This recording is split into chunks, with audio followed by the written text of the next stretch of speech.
Assalamualaikum warahmatullahi wabarakatuh. Hai semuanya, perkenalkan nama saya Suci Wulandari dengan NIM S1S12402. Saya merupakan salah satu mahasiswa Teknik Informatika Universitas Halu Oleo. Pada kesempatan kali ini, saya ingin mengajak teman-teman untuk sama-sama belajar tentang materi Object Oriented Programming atau pemrograman berorientasi objek dengan menggunakan bahasa Python. Nah, jadi di dalam pembahasan kita ini, atau dalam materi ini, ada beberapa topik yang akan dibahas seperti pengantar Object Oriented Programming, kemudian ada kelas dan objek, dan masih banyak yang lainnya. Oke, kita masuk bagian perkenalan. Nah, jadi pertama kita harus tahu dulu apa sih itu Object Oriented Programming atau pemrograman berorientasi objek ini. Nah, jadi ini adalah pendekatan untuk memodelkan hal-hal di dunia nyata, misalnya mobil, rumah, dan hubungan antar hal-hal tersebut, seperti siswa dan guru, perusahaan dan karyawan, dan masih banyak yang lainnya. Nah, dengan kata lain, OOP ini memodelkan entitas dunia nyata sebagai objek perangkat lunak dan mengatur hubungan di antara keduanya. Kemudian mengapa OOP ini dibutuhkan? Nah, jadi Object Oriented Programming ini bertujuan untuk memberikan kualitas pada program perangkat lunak seperti ketahanan terhadap kegagalan, kemampuan beradaptasi di mana kode yang besar dapat dengan mudah diadaptasi untuk mengakomodasi perubahan baru ataupun kemampuan penggunaan kembali, yaitu basis kode yang sama dapat digunakan kembali dalam berbagai aplikasi dengan sedikit usaha. Kemudian bagaimana nih OOP mencapai tujuan-tujuan ini? Nah, jadi yang pertama itu dengan enkapsulasi atau dengan mengikat data dan metode bersama-sama dan membatasi aksesnya dari luar. Kemudian yang kedua adalah modularitas, yaitu komponen perangkat lunak yang berbeda dibagi menjadi unit fungsional yang berbeda. Kemudian ada pewarisan. Nah, kemudian selain pewarisan ada juga namanya abstraksi. Nah, jadi abstraksi ini menyediakan antarmuka yang sederhana dan intuitif sambil menyembunyikan detail implementasi, sehingga lebih mudah bagi orang lain untuk memahami dan menggunakan kode. Oke, sekarang kita masuk bagian pengembangan perangkat lunak. Nah, jadi tahapan pengembangan perangkat lunak itu ada tiga tahap. Yang pertama ada desain, yang kedua ada implementasi, dan yang ketiga ada pengujian dan debugging. Nah, jadi untuk pengujian dan debugging ini dibagi lagi jadi beberapa bagian, yaitu yang pertama ada pendekatan top down atau stubbing, kemudian yang kedua itu ada pendekatan bottom up atau pengujian unit, dan yang ketiga itu ada debugger breakpoint atau print statements. Nah, jadi uh, kode yang dilindungi dalam konstruksi kondisional seperti kondisi yang ini ya, akan dieksekusi ketika Python dipanggil langsung pada modul tersebut, tetapi tidak ketika modul tersebut diimpor untuk digunakan dalam proyek perangkat lunak yang lebih besar.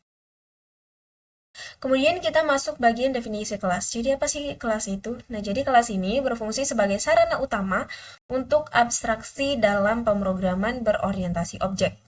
Nah, jadi sebuah kelas ini terdiri dari dua komponen berikut. Yang pertama itu metode atau fungsi anggota. Kemudian yang kedua ada atribut, yaitu anggota data, bidang, atau variabel instance. Nah, jadi sebuah kelas itu harus menyediakan beberapa hal. Yang pertama itu ada enkapsulasi, kemudian ada pemeriksaan kesalahan, dan kode untuk menguji metode kelas.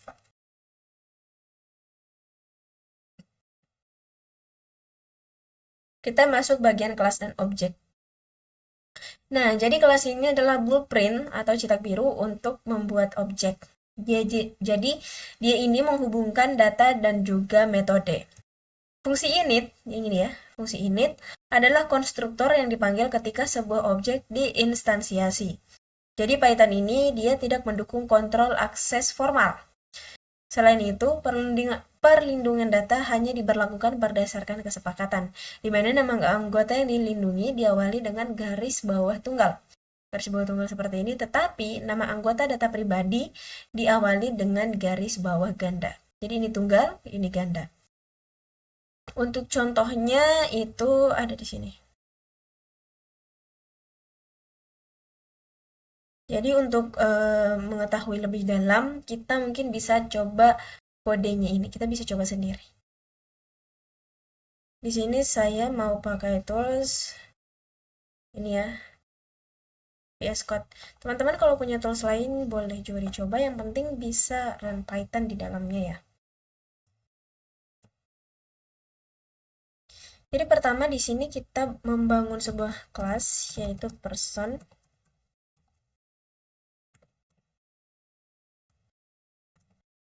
Nah, di sini kita pakai yang init tadi ya.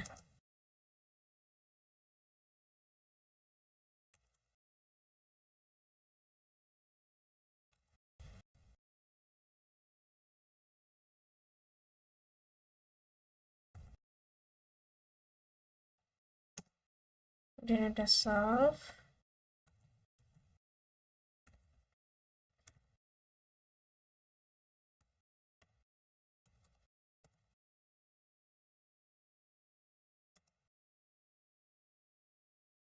Nah, jadi di sini dikasih none itu dia sebagai default. Artinya ketika kita tidak isi, nanti yang akan muncul itu adalah none.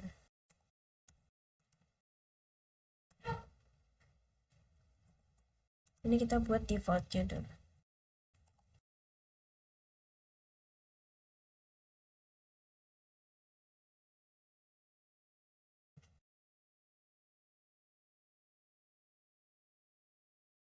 Kemudian kita bangun.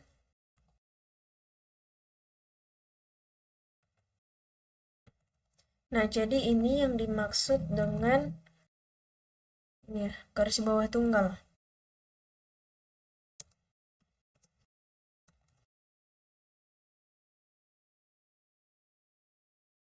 Nah, dia garis bawah tunggal ini dia itu melindungi untuk data non-public.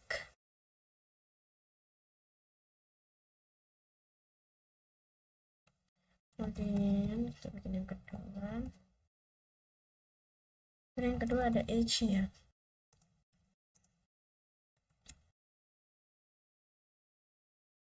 Dan untuk data private, kita itu akan menggunakan tanda kutip ganda untuk melindungi data private. Ya, jadi gender ini bersifat private.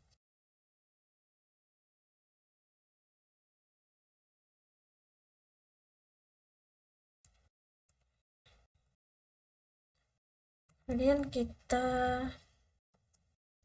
def cat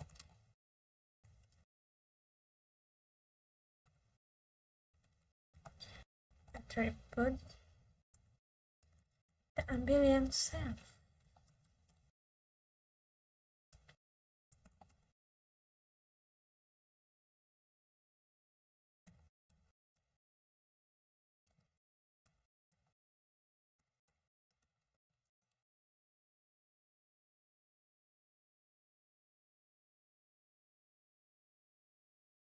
Ambil yang ini.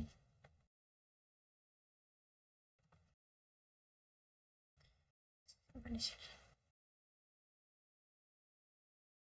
Mempercepat, kita langsung copy aja.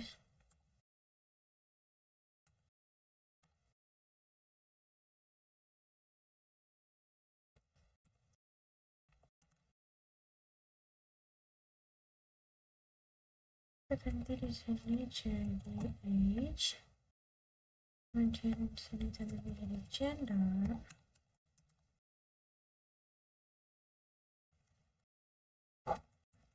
Jangan lupa dia tanda kutip ganda.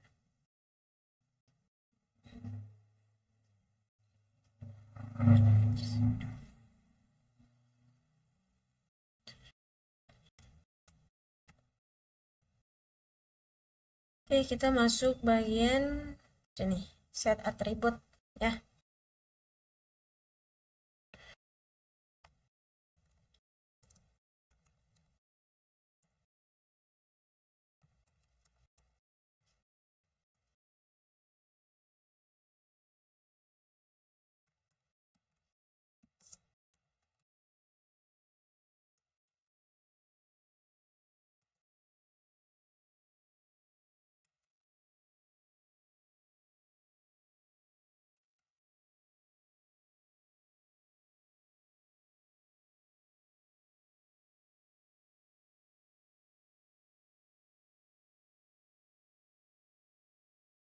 Kita copy aja yang ini. Di sini. Nah, di sini kita masuk bagian untuk mengisi.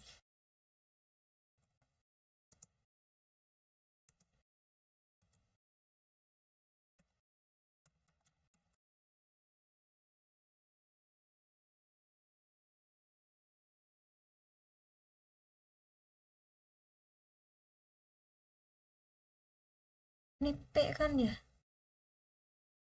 Ini P.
Lanjut person kedua.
Oke, kita sudah sesuaikan ya.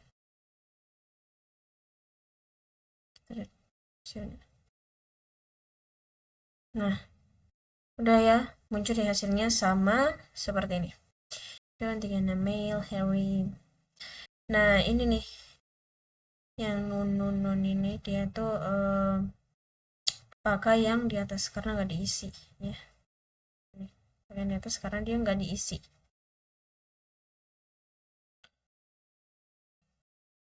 Oke, kita lanjut. Ini operator kelebihan beban atau overloading operator. Nah, jadi overloading operator ini mendefinisikan ulang perilaku operator dan fungsi standar untuk berbagai objek yang ditentukan pengguna. Jadi operator standar itu dia ini ya, plus menyediakan fungsi yang berbeda untuk operan yang berbeda. Misalnya variabel A mendefinisikan siswa 1, kemudian variabel B mendefinisikan siswa 2. Jadi timnya itu sama dengan A tambah B. Untuk codingannya kita bisa lihat di sini ya.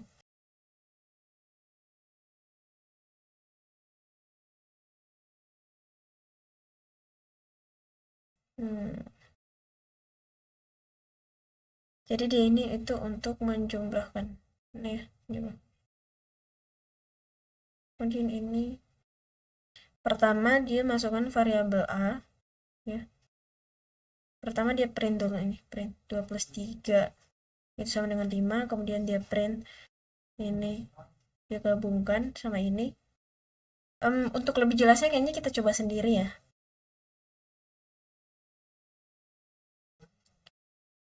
Overloading operator. Sebenarnya ini gampang banget sih buat dipahamin, cuma kita coba. Kita buat file baru namanya latih 2 tentang overloading. Nah, oke, jadi di sini untuk lebih paham ya, kita akan coba sendiri tentang codingannya ini. Jadi pertama itu kita print dulu untuk yang 2 tambah 3. Nah, jadi dia kalau sama-sama integer itu, dia melakukan operasi sewajarnya. Atau addition of numbers. Kemudian kalau kita print ini, nah ini kan sebenarnya sama-sama integer juga ya, tapi dia sudah dokumennya nih, sudah berbentuk array. Nah dia ya sudah berbentuk array nih. Kita coba ya,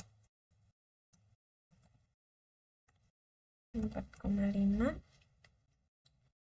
Nah terus sini kita akan bikin namanya itu variabel A, dia juga bentuknya array ini kalau kita lihat ya, 2, 3.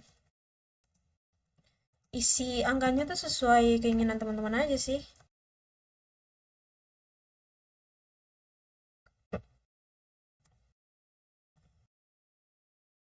Kemudian di sini kita mau bikin variabel lain namanya variabel B.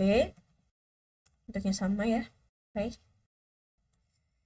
Di sini 7 dah. 7.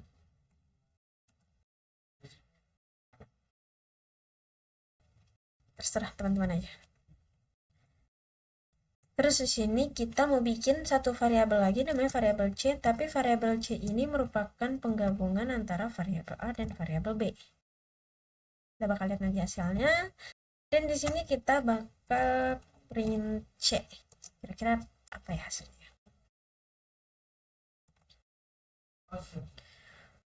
Kemudian kita coba juga untuk string. Di sini kita mau pakai nama ya. Di sini ada nama si Tommy dan nama si Harry. Nah, ada nih. Kita cek. Kalau benar, hasilnya tuh bakal kayak gini. Benar ya? Oke ya. Nah, kita lanjut.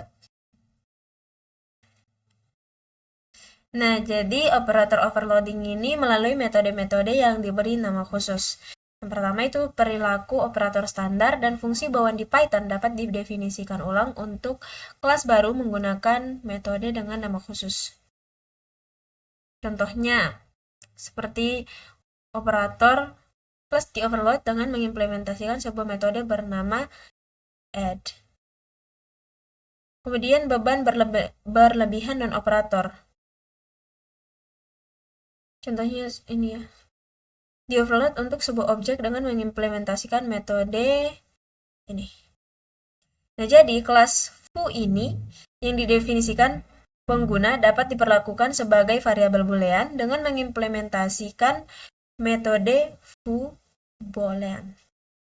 Nah, jika suatu metode khusus tertentu tidak diimplementasikan dalam kelas yang didefinisikan pengguna, sintaks standar yang bergantung pada metode tersebut akan menimbulkan pengecualian. Contohnya, A plus B akan menimbulkan kesalahan jika add, fungsi add ini tidak didefinisikan. Nah, jadi ini ya sintaks umumnya. Dan ini untuk apa namanya? Metode-metode yang digunakan.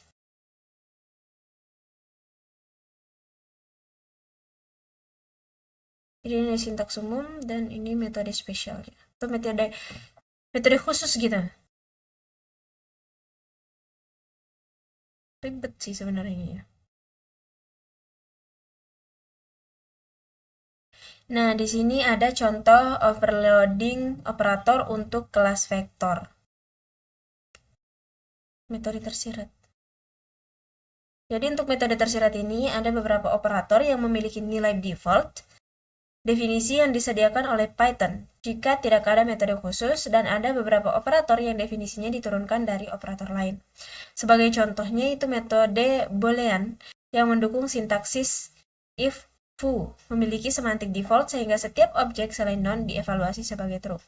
Namun, jika metode ini len didefinisikan, maka boolean foo secara default diinterpretasikan sebagai true untuk instance dengan panjang bukan 0.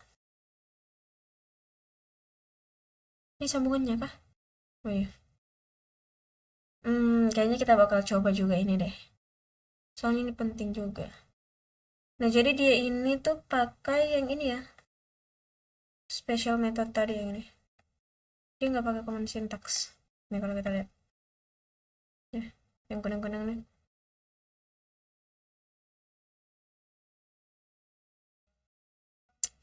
Oke, kita coba.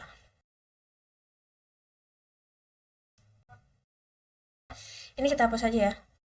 Soalnya so easy, man. You can try it by yourself. Oke, kita buat lagi kelas namanya tuh vector. Soalnya ini tentang apa tadi? Operator untuk kelas vektor ya. Terserah teman-teman di sini pakai C. Saya pakai A aja dah. Nah, jadi ini dia merepresentasikan sebuah vektor di dalam space multidimensional. Apa berpengaruh ya? Kayaknya enggak deh. Kok gini sih? Kok dia gini sih? Bentar.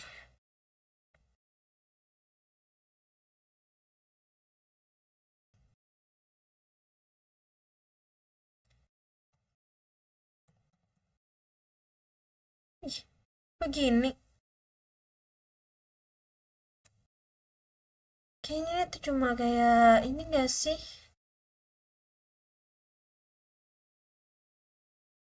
Aku perlu ini mah.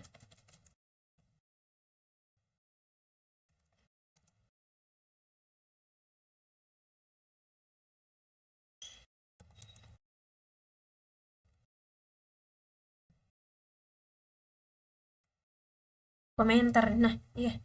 Ini cuma komentar nih, guys. Gak perlu diketik ya.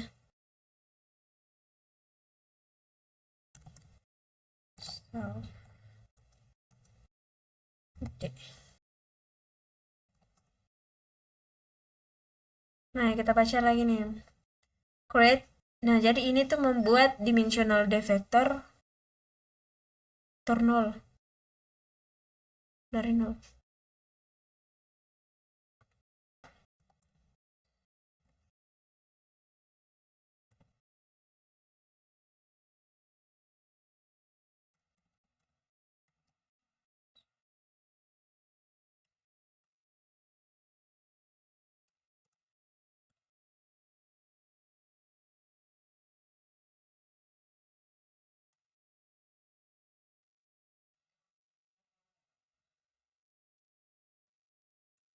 Kemudian ini def len ya. Ini udah banyak sebenarnya guys pinginnya. Cara aja nih. Enggak ada ini nih yang harusnya pakai.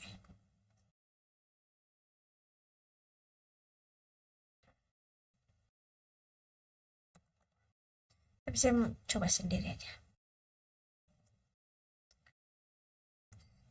Adjust.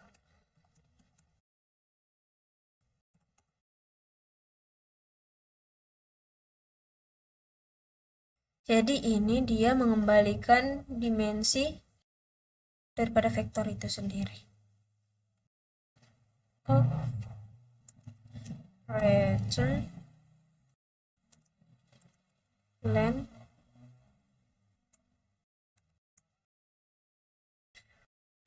Terbanyak nih, susah lihatnya.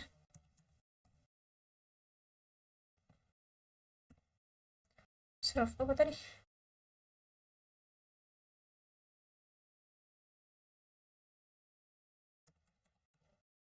Ports. Kita bikin lagi yang baru. Ini kitten. Sorry. Get item. Oh, get item.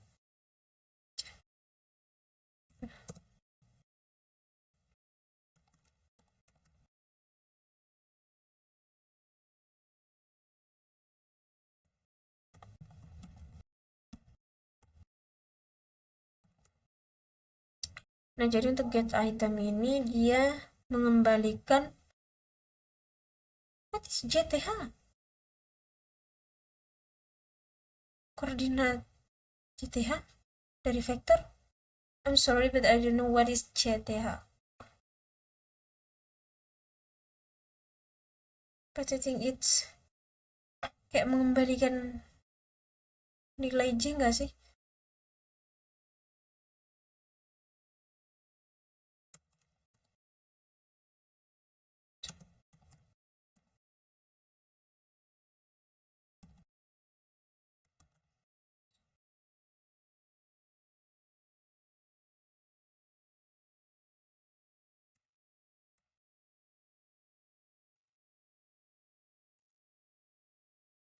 Kita bikin lagi yang baru.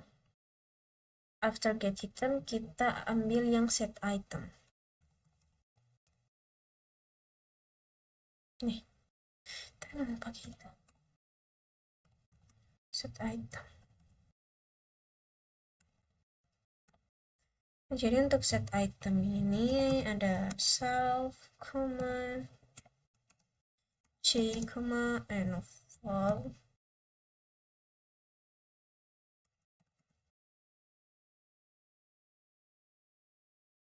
Set JTH coordinate of vectors to given value untuk memberikan nilai ya.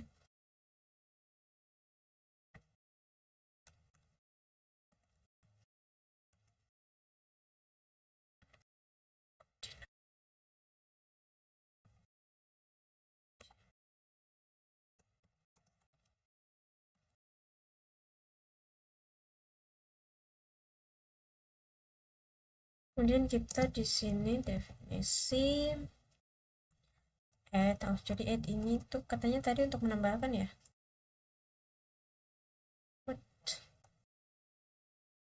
What?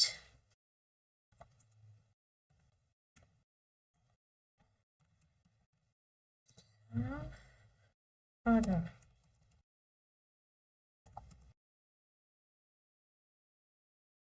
Nah, jadi ini mengembalikan jumlah dari dua vektor.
What is it?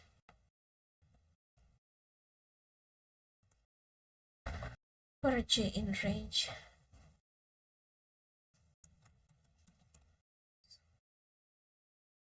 G.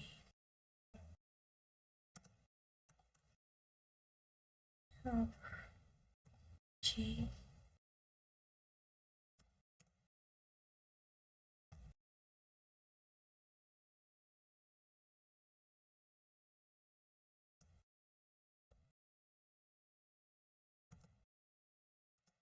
Plus another G.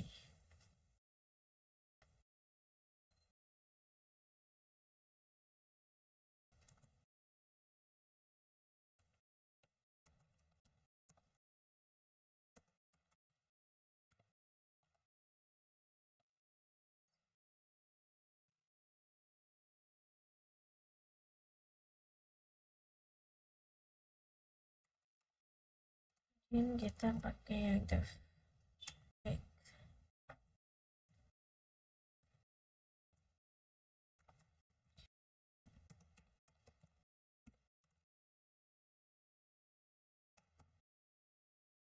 Nah, jadi dia ini mengembalikan nilai true jika vektor mempunyai koordinat yang sama seperti order.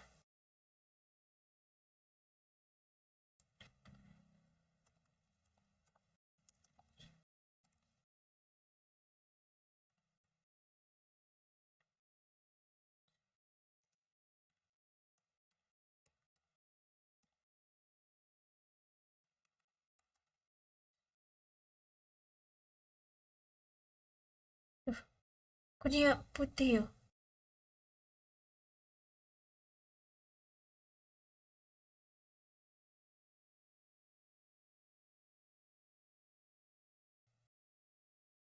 Return self cards like other cards. Oke. Kita lanjut bagian ini.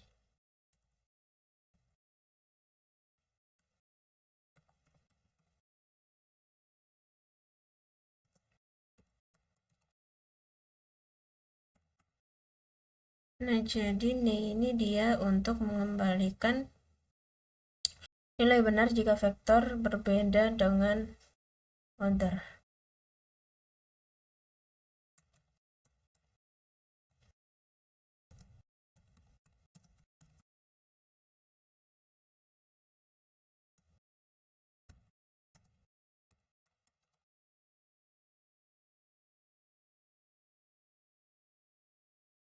Kemudian kita pakai yang str, biasanya ini string sih, tapi nggak tahu apa ya.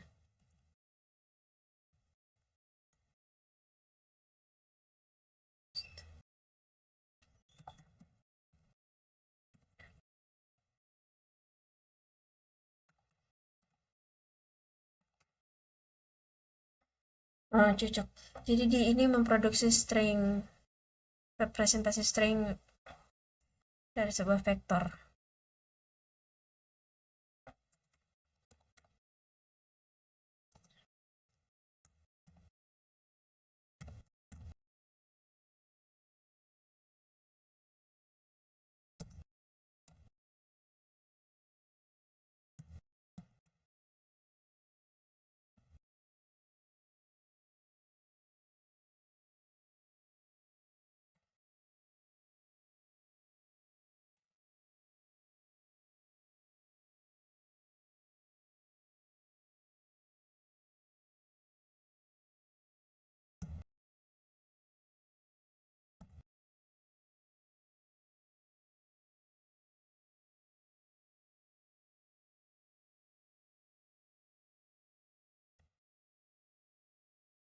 Ini sembuhnya.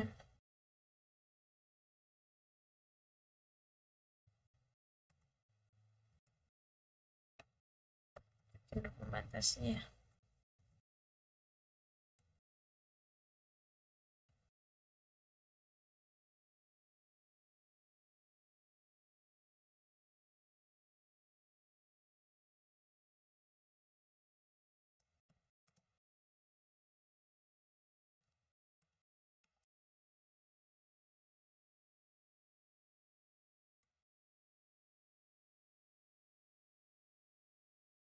copy aja biar cepat.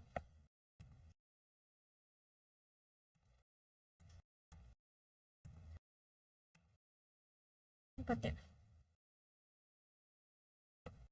Oke.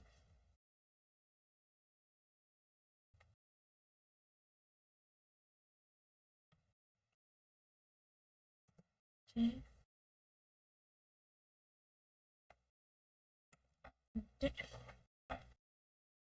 Yang terakhir itu 0.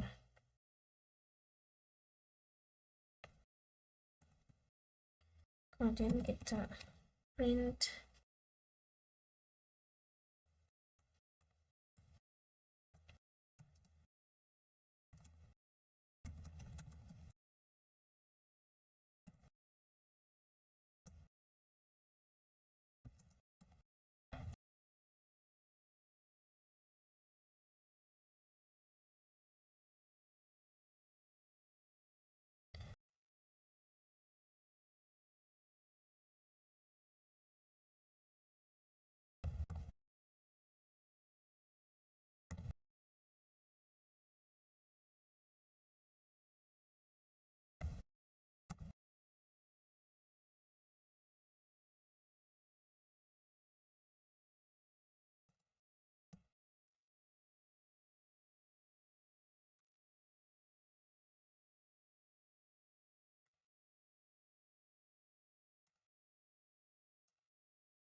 Oke, sudah ya untuk version ini. Kita coba jalankan ya. Kalau benar bakal seperti ini.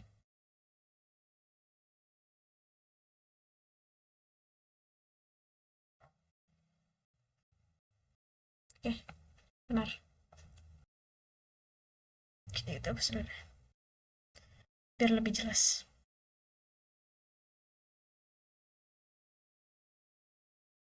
Ini hasilnya ya. Sama nih kayak ini.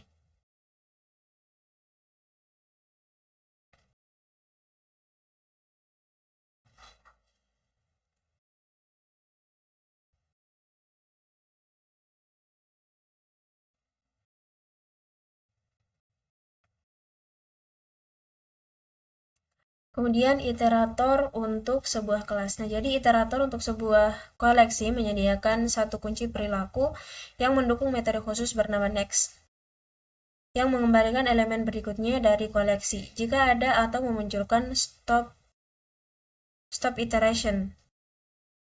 Pengecualian untuk menunjukkan bahwa tidak ada elemen lebih lanjut. Nah, jadi ada dua cara untuk mengimplementasikan iterator. Yang pertama menggunakan sintaks generator, next dan iter, ya, next dan iter.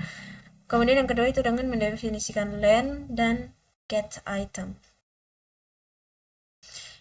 Untuk metode untuk kelas yang ditentukan pengguna. Ini contohnya membuat iterator kelas menggunakan sintaks generator.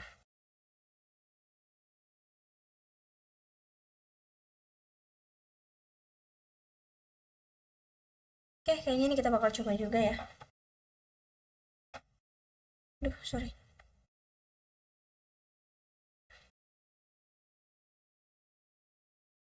Kita bikin baru lagi. Kurang ini. Jangan lupa pakai .py. Coba ditambah kalau file kita tuh Python.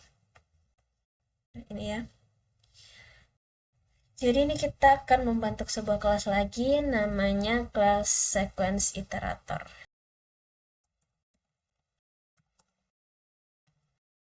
Huruf kecil maju ya.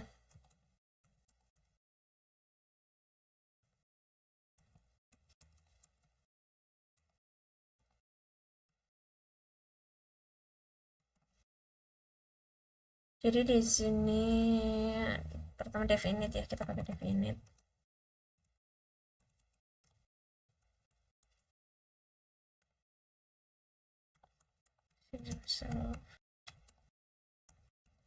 Sequence. Nah, jadi dia ini untuk membuat iterasi untuk memberikan sequence.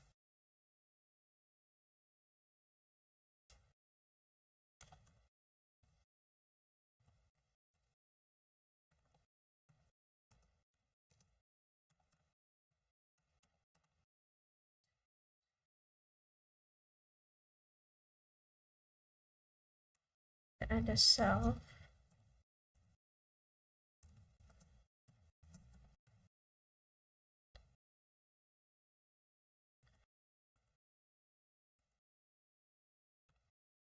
Kemudian kita pakai yang def next.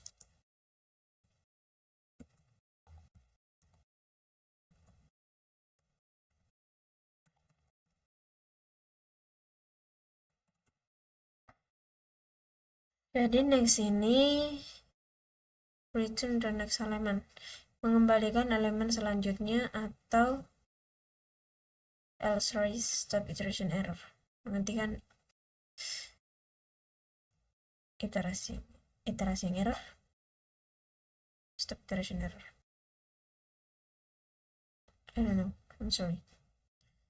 Self si pertama ini susah ya pakai begini ya. Tapi kalau kita jalani terus nggak ada yang bakal susah guys.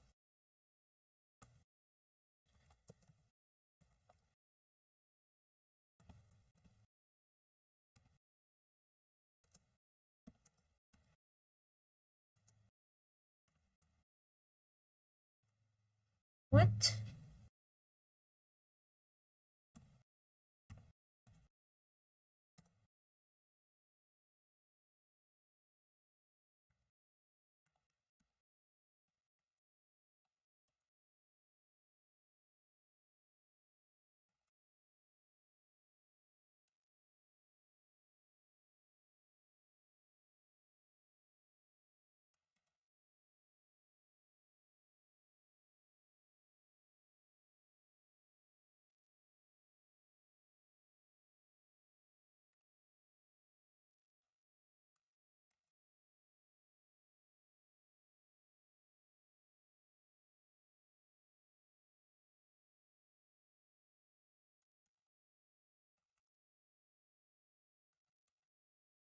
Ini membangun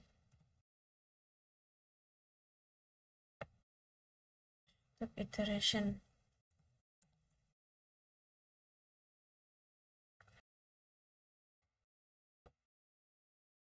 Oke, sekarang kita buat bagian iternya.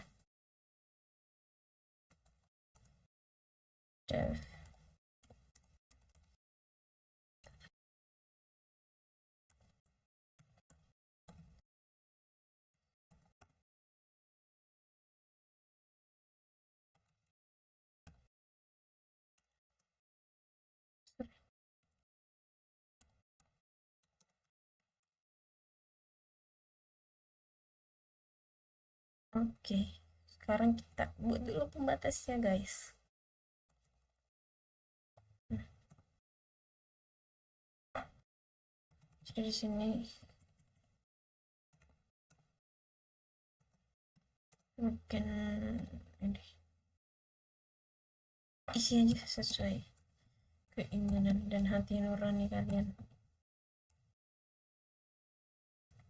Apapun boleh.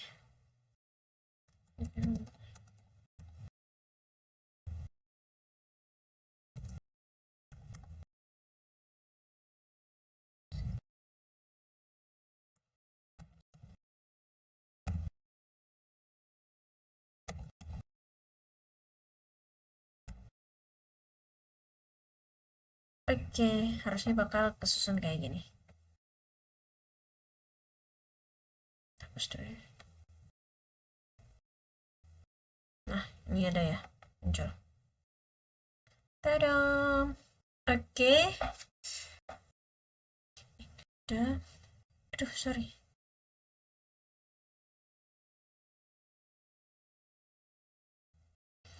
Kita lanjut bagian membuat iterator kelas menggunakan fungsi let dan get item.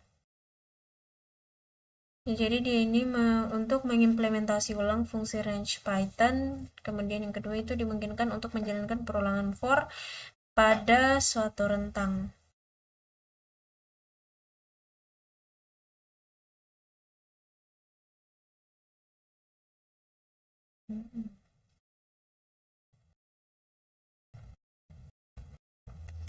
Kita harus coba.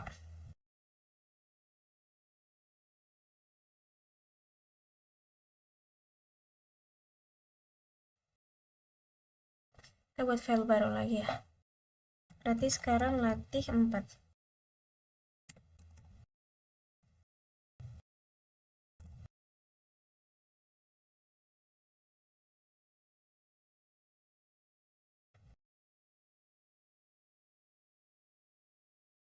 Jadi pertama kita bangun dulu plus, aduh sorry,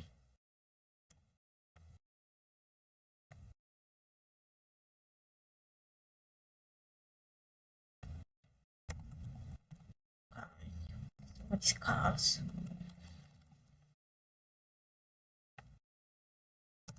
itu namanya range.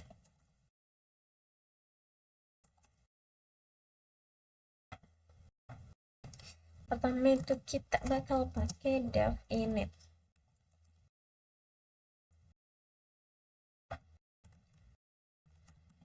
Ini pertama tentunya soal dari self, kemudian ada start, kemudian ada stop, jadi no, kemudian ada step.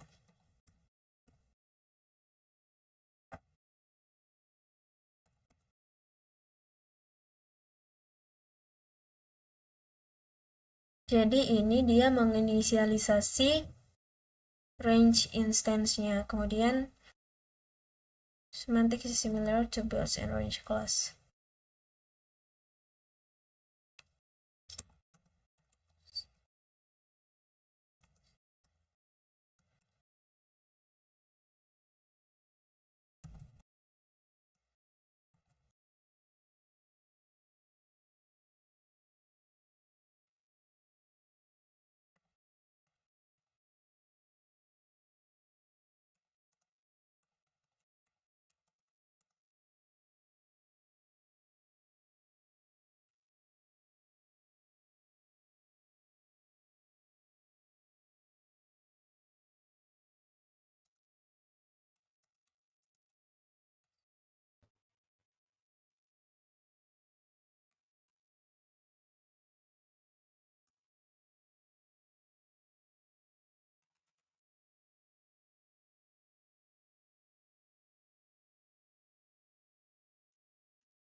Kemudian kita membutuhkan harus mengetahui start dan step, tapi bukan stop.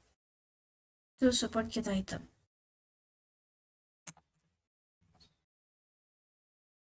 Jadi kita di sini dengan start.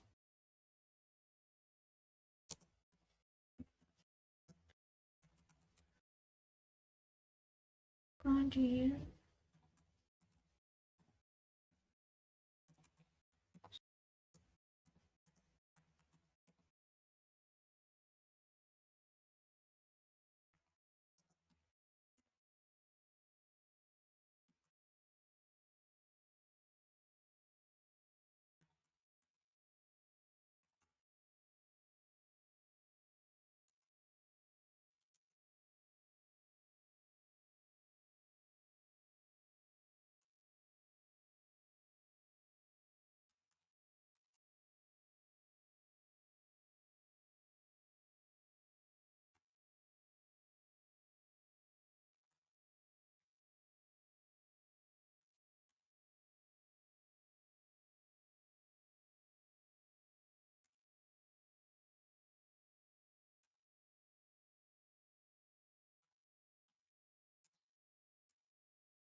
Ini sudah ya, kalau berhasil seperti ini.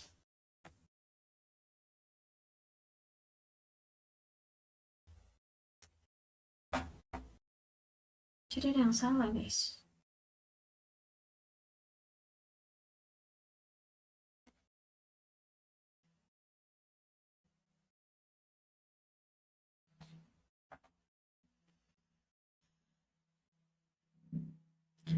Object of the bridge has no land.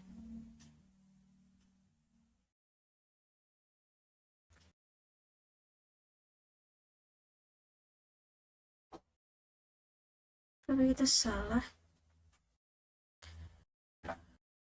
Strange. And it's all start. Stop no step one.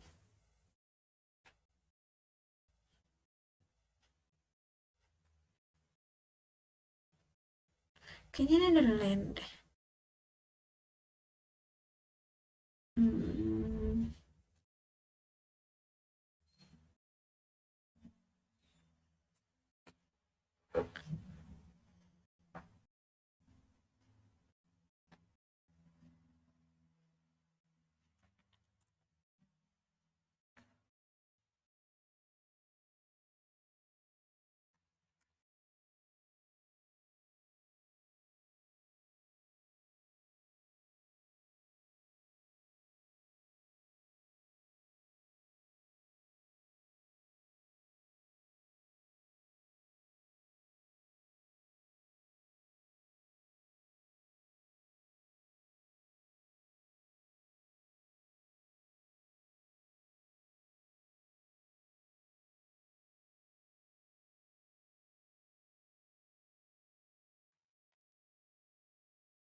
Oh, kayaknya di sini deh, guys.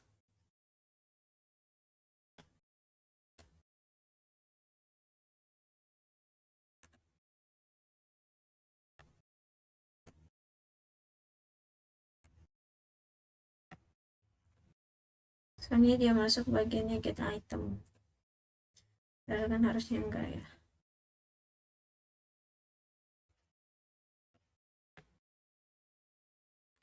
Hapus dulu. Supaya jalan lagi. Kok begini ya? Ini udah setara sama ini dia.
Hmm,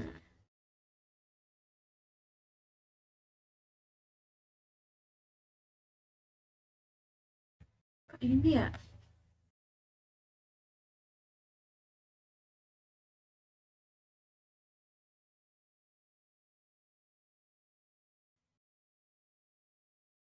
Hmm, apa ini ya?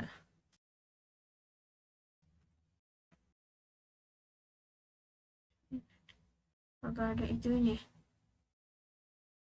Nah, ini nih baru benar nih. Baru bisa lihat.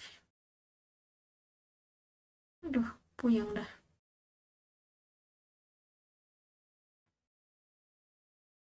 Oke guys. Kemudian kita masuk bagian warisan. Ya, jadi ini adalah cara alami untuk mengatur berbagai komponen struktural dari sebuah paket perangkat lunak dengan cara hierarkis. Fungsi abstrak yang serupa dikelompokkan bersama secara bertingkat. Oh. Kemudian abstraksi tersebut berkembang dari yang spesifik ke yang lebih umum seiring dengan naiknya tingkatan hierarki. Pewarisan memungkinkan kelas baru yang disebut subkelas atau anak kelas yang akan didefinisikan berdasarkan kelas yang sudah ada. Seperti kelas dasar, kelas induk, atau kelas induk super sebagai titik awal. Subkelas dapat mengkhususkan perilaku yang sudah ada dengan menyediakan implementasi baru yang menimpa metode yang sudah ada. Subkelas juga dapat memperluas superkelasnya dengan menyediakan metode-metode baru. Untuk gambarnya itu seperti ini. Jadi dia dari yang spesifik ya, anakannya ini spesifik, kemudian naik sampai yang indukannya itu yang lebih umum. Kemudian contoh hierarki tipe pengecualian Python. Jadi diagramnya seperti ini ya.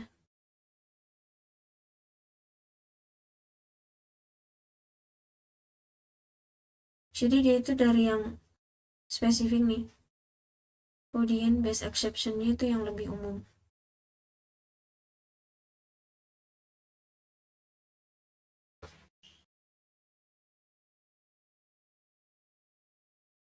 Nah, contohnya itu seperti ini. Kayak kelas kartu kredit.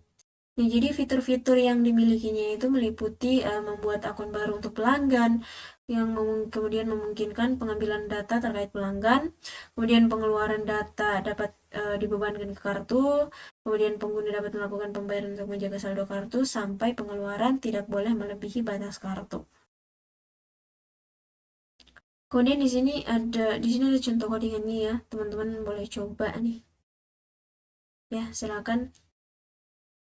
Oke.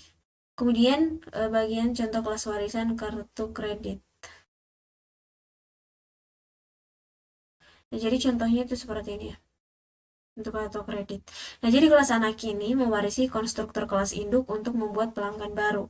Selain kemudian dia juga mengubah perilaku penagihan kartu dengan mengenakan biaya $5 jika penagihan ditolak dan memodifikasi fungsi pembayaran kartu dengan menggunakan bunga pada saldo berutang.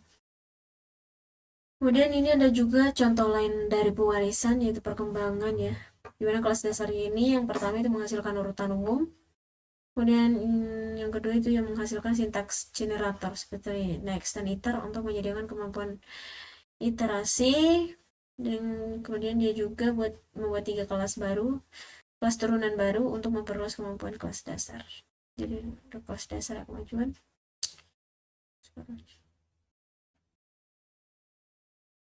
Ini untuk deret aritmatika tuh kayak gini. Ini contoh codingannya ya, boleh dicoba. Kemudian ini deret geometri dan ini deret Fibonacci.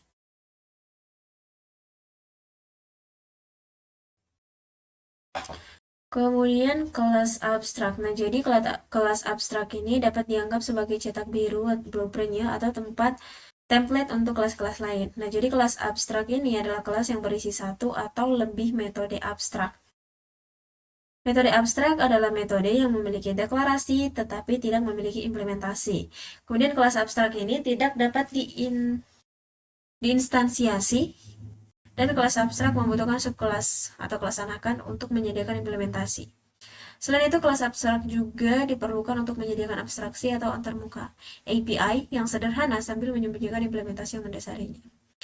Jadi, Python ini menyediakan kelas abstrak dengan mendeklarasikan kelas dasar abstrak ABC yang dapat diwarisi oleh kelas tiruan lainnya. Contohnya kayak gini. Ini tuh abstract methodnya yang mewajibkan mendefinisi ulang metode di kelas turunan. Jadi contoh 1, kemudian contoh 2 kayak gini. Jadi di sini kalau kita lihat ya, X ini ya, mewarisi konstruktor kelas dasar untuk diinisialisasi. Jadi X ini mendefinisi ulang metode abstrak di kelas dasar. Kelas dasar tuh. Kemudian ruang nama dan orientasi objek, namespace class, mencakup semua deklarasi yang dibuat langsung di dalam badan definisi kelas. Ini fungsi-fungsi nih. Ya. Jadi ini yang bagian A ini dia itu ruang nama kelas dari kartu kredit, yang B ini ruang nama kelas dari kredit predator, dan yang C ini namespace instance untuk sebuah objek kartu kredit. Kemudian ada penyalinan dangkal dan mendalam. Jadi ada beberapa metode untuk menyalin data. Yang pertama itu pakai nama samaran, kedua pakai salinan dangkal, yang ketiga itu pakai salinan mendalam.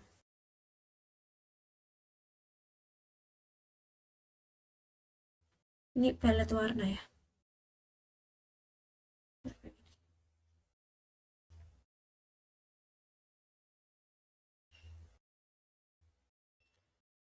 Nah, jadi sebagai ringkasannya, pada modul ini kita telah membahas beberapa hal. Yang pertama itu tentang pengertian OOP dan mengapa OOP ini dibutuhkan. Kemudian bagaimana cara membuat kelas dan objek.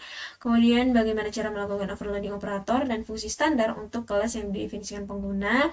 Kemudian yang berikutnya adalah bagaimana cara menyusun program melalui pewarisan. Kemudian berikutnya lagi adalah bagaimana cara membuat dan menggunakan kelas abstrak. Dan yang terakhir adalah perbedaan antara penyalinan dangkal dan penyalinan mendalam. Oke, jadi saya rasa itu cukup ya untuk materi Object Oriented Programming kita pada pembahasan kali ini. Saya Suci Wulandari, pamit undur diri. Wassalamualaikum warahmatullahi wabarakatuh. Sampai jumpa di video berikutnya.